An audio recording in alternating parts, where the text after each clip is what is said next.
سابق وزیر اعظم عمران خان کا کہنا ہے کہ تحریک طالبان پاکستان (TTP) سے مذاکرات کا فیصلہ قومی سلامتی کمیٹی میں ہوا، ہماری حکومت میں دہشت گردی ختم ہو گئی تھی۔ نجی ٹی وی چینل کو دیے گئے انٹرویو میں پاکستان تحریک انصاف کے چیئرمین عمران خان کا کہنا تھا کہ ملک کی معیشت تباہ ہونے کا ذمہ دار ایک شخص ہے۔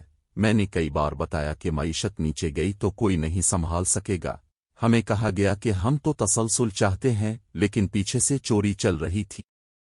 سابق وزیر اعظم نے کہا کہ امریکہ کی خواہش تھی کہ عمران خان کو ہٹایا جائے، ساری گیم اپنی ذات کو پروموٹ کرنے کے لیے تھی، چوروں نے ملک کا بیڑا غرق کر دیا۔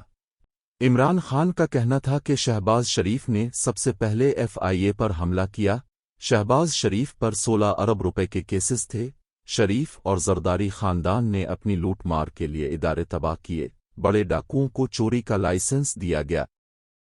چیئرمین PTI نے کہا کہ حکومت اکنامک ہٹ مین لگ رہی ہے، ملک میں مہنگائی بلند ترین سطح پر پہنچ گئی ہے اور موجودہ حکومت پر کوئی سرمایہ کار بھروسہ نہیں کرتا۔ PDM حکومت کو کوئی باہر سے پیسے نہیں دے گا۔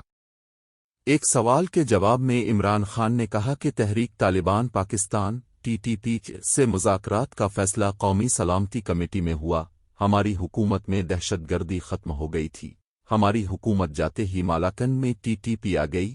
جنرل ریٹائرڈ باجوہ کو بار بار کہا کہ دہشت گردی کا ڈر ہے، ہمیں خیال کرنا ہوگا۔